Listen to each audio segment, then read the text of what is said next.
Certainly there are challenges going ahead, and the key one that keeps us awake is the one of cybersecurity.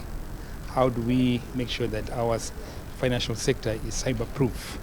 And so we'll have to work with all the concerned stakeholders to see how we can enforce cybersecurity guidelines in the whole financial sector. And then, of course, also we need to enhance our risk management frameworks, given the fact that risks and vulnerabilities are evolving by the day. So we need to keep up so that we really ensure that our systems, our operations are well protected. Importantly also, we need to look at what's happening in the global economy. There are lots of uncertainties that are unfolding, which are going to have impact on the domestic economy. So we have to be innovative. We have to be able to anticipate what's going to happen and take the proper policy response to mitigate any possible adverse consequences for us. So to me, those are the... I thought our currency has been very stable. Inflation has been stable. It's just only that in the month of January, headline inflation went up to about 3.9, if I'm not mistaken, and core up to 4.2. And we think that into 2025, inflation is going to be anywhere between 4 to 5%. And this is consistent with the growth target that we are looking at in the medium term of 6 to 7%. Because certainly if you are going to have higher growth, you need a little bit of inflation to support that growth. We have been having 3%, 3 to 3.8%. Growth was trending below 6%. But our medium term objective is 6 to 7%. So we are kind of like allowing inflation to ease up consistent with that growth. Remember, the government objective for the inflation is 5%. So we're gradually moving towards the 5%, which is what we think will sustain growth going forward.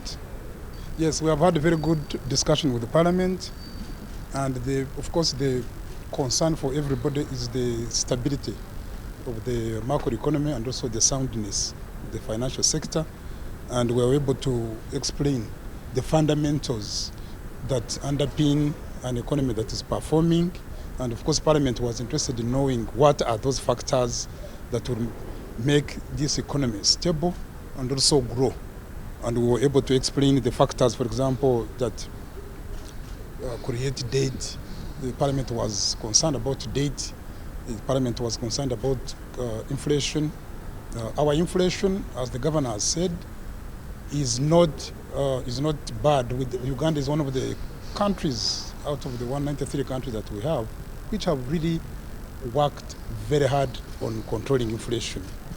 And this has been enabled by very, very strong stance, very, very strong inflation stance.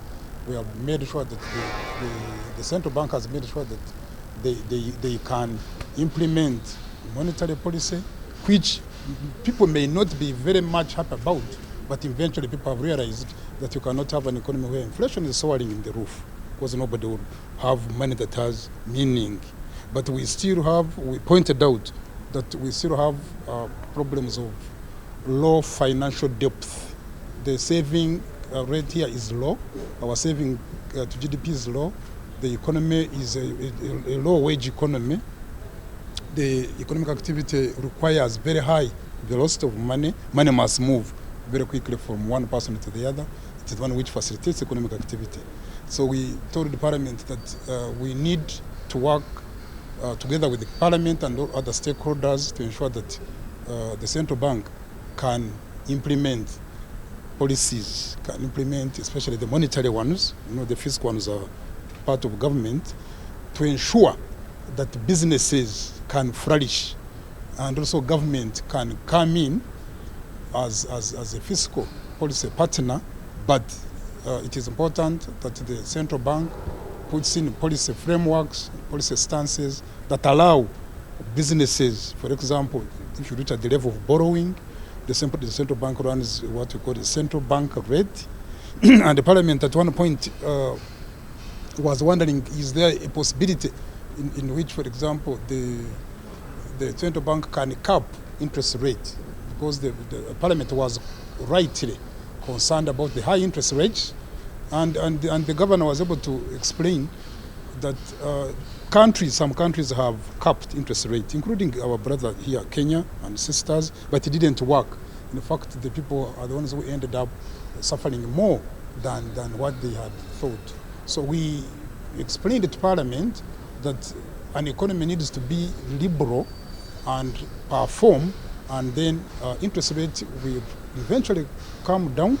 But also we said that if government can reduce borrowing, because when you borrow as government, you compete with now the private sector, and that crowds out the private sector. So that's what we agreed, that we should reduce a little bit also of our appetite for borrowing, so that we don't compete with the private sector, and then allow the business activity and everybody to perform.